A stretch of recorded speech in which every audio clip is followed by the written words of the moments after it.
All right, here is the new rig.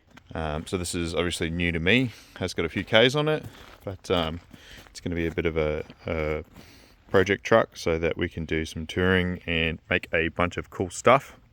Has some really good stuff on it.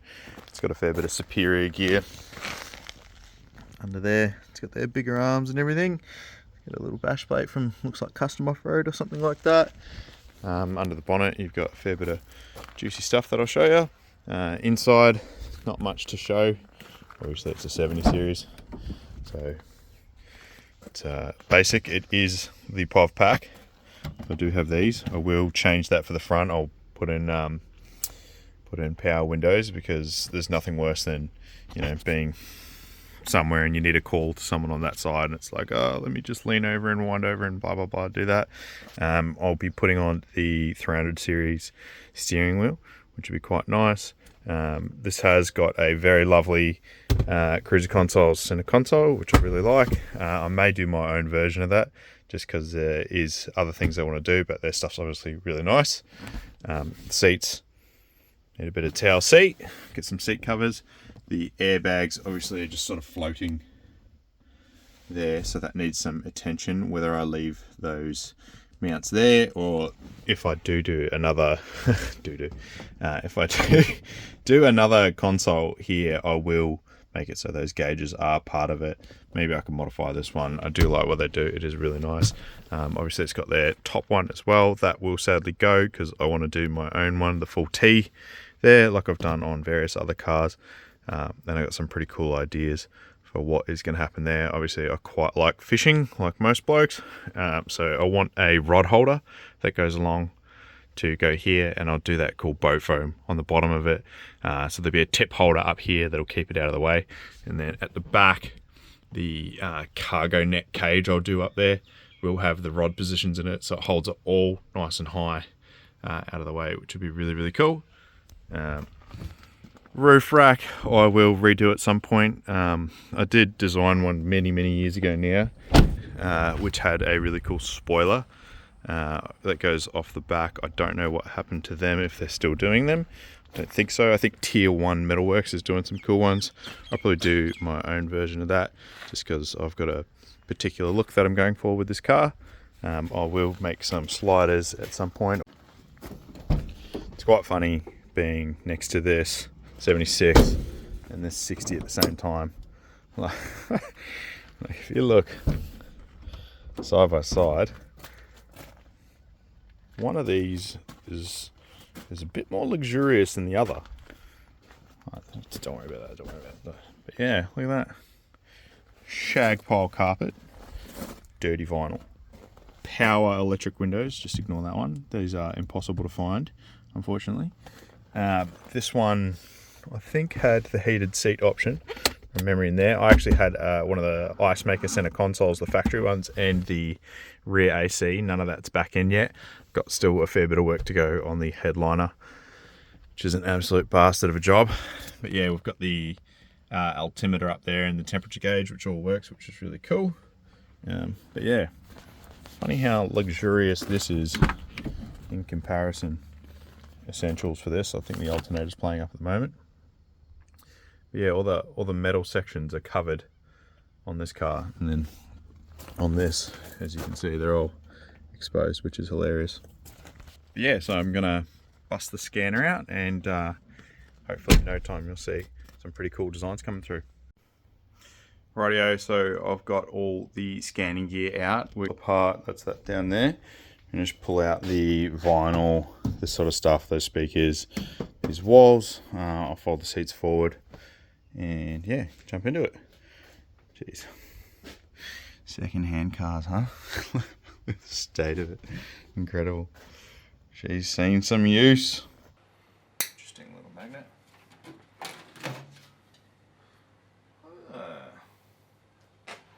All the good quality roof nuts, which is nice. We will get the spray on it and 3D scan it now. Hopefully it all goes pretty smoothly. I'll try and leave that there. What I'll do is I'll put some foam on the back of the drop down table that I'm going to design as well, and that way it'll be a lot quieter, hopefully.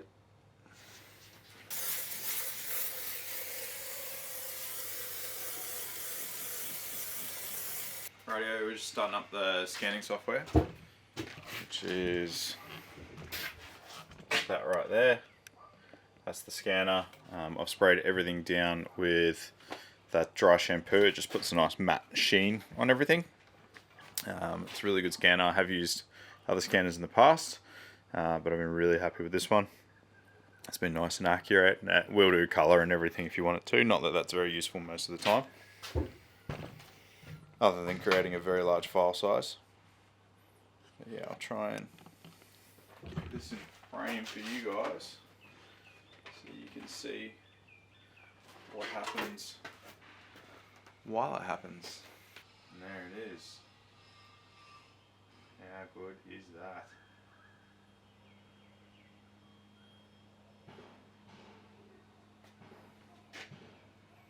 So green, obviously good. Red needs more information. So you've got to go sort of over things a couple of different ways. Going at a slightly different angle helps. And changing all that sort of stuff. It is sort of struggling with the plastic. I could take it off, but it is nice to leave it on there, because once you take it off, it sort of never really goes back on properly. Just get up here. Sit in like that. That's super handy. Oh, it's locked itself and everything. Go. There she is. Looks pretty good. It's got everything I need, which is just those bolt holes around the outside. Don't need the center. I could do a switch panel in here or in here, because we do have the space behind that, which is good. So I might do that. There you go, just mesh that. Apply those settings. And that's all she wrote. It's pretty good. Save that. Just go 76 rear door drivers. I'm going to check that against a 78 series scan I have. If it's identical, that's going to be fantastic, because I should just be able to order another one of those with minor updates, which would be great. So next up is this beautiful little unit. Obviously nothing wrong with these. I am going to do my own though, but this will be up for sale, just because I want to do something different. There we go. Look at that. Rightio, so good way to get from here to here. Sorry, I'll point in a second. So from here to here. So a 3D scanner sees this, and it sees literally just the same thing. So it can't tell if it's here, here, or here. So it needs physical structure as a reference, or it also can use those scanning dots. All my scanning dots have blue tack on them, so obviously they're not much use. But this stuff works pretty well. Yeah, it's quite sticky, this purple tape, so I don't stick it too hard to the roof liner. And the thing with this sort of stuff is you actually want it to be unique looking. You're not trying to do an even set of things anywhere or shit like that. You want it to be sort of just crumpled up stuff for the scanner to pick up like that. Nice and easy. Rightio, away we go. Yeah, it's looking good. That.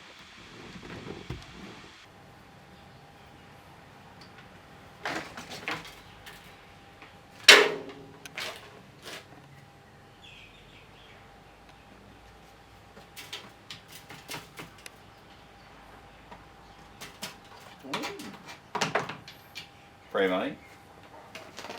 That's nasty. Might have to break the vacuum in it.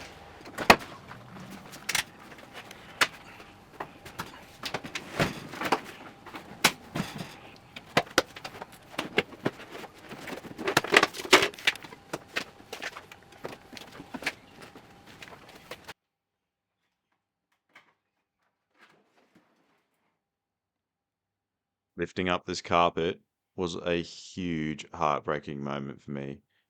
All this time and effort and planning for this vehicle just to be thwarted by just some absolutely reckless individual who did this to his car. I can't understand how and why you would do this to your car. At this point, I'd lost total faith in whoever the previous owner was that did this, and I decided the only way to move forward was to service everything, strip out anything and everything they'd done, and start from scratch. Some of the stuff I discovered is just unbelievable, but I'm glad I did because now it's so much better. Alrighty, we're just going to give her a bit of a birthday. I've just been down to Autobahn Pakenham to seen Alex, great guy if you know him, and bought basically every single serviceable element on this. Obviously, it's new to me, but it's not new. So I'm going to give it as big of a birthday as I can, go through everything, make sure there's no sort of metal where we don't want it. Yeah, we'll find out. Nice.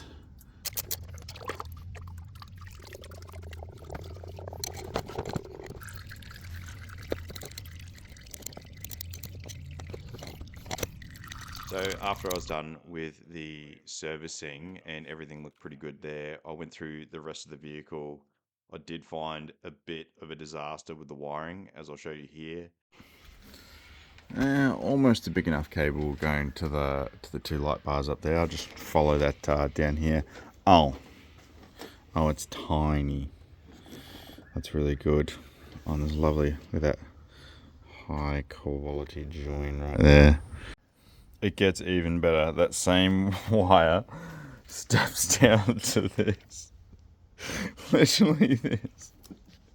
What is that? That is running a light bar. What the fuck? With a fucking 20. Having the fuse all the way down here is stupidity. You want the fuse as close to the power source as possible. So the fuse on this, if that is the battery power, which it looks to be, should be by the battery. Because if that pops with the shorts somewhere up line, that's just going to stay hot the whole time. It's going to melt through shit and fucking burn your car down. And the high pressure power steering line is also leaking, which is really annoying after it's just been through a roadworthy. Unfortunately, there's chips in the windscreen, which is another thing they missed, and the seatbelt retractor's not working, and the front locking hub's not in the right position. So just lots of really frustrating things, but we will persevere and get it done so we can start doing some sick mods on this, which is what I am most looking forward to. Alrighty, so I went through the rest of the wiring in the car and everything else. I'm pretty glad I did because there was heaps of twist and tape and just incorrectly sized wires going to really big fuses. So it's nice to know that all that stuff's sorted. I ended up swapping over the whole stereo as well. As for all the issues with like the hub seals, the hub itself, the power steering leaks, the window, so the windscreen, the seat belts, and the BFN, the big fucking hole. Sorry, the the BFH, the big fucking hole. We will wait and see what the dealership is willing to do. I bought the car from a dealership because they were sorting out the roadworthy and doing everything. So whether or not they come to the table and fix a lot of that stuff, we get to see. My offer has been that I'll do the repairs as long as they pay for the parts.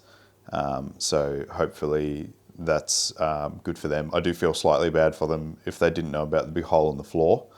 That's an expensive thing to fix. If they didn't know about it, which I don't know, who knows? You can never really tell. But yeah, I'll update you on that as soon as I can.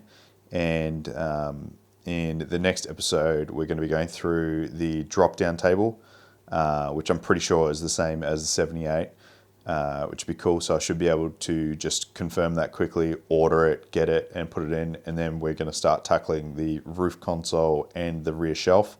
I've got some ideas about storing fishing rods from back to front in there.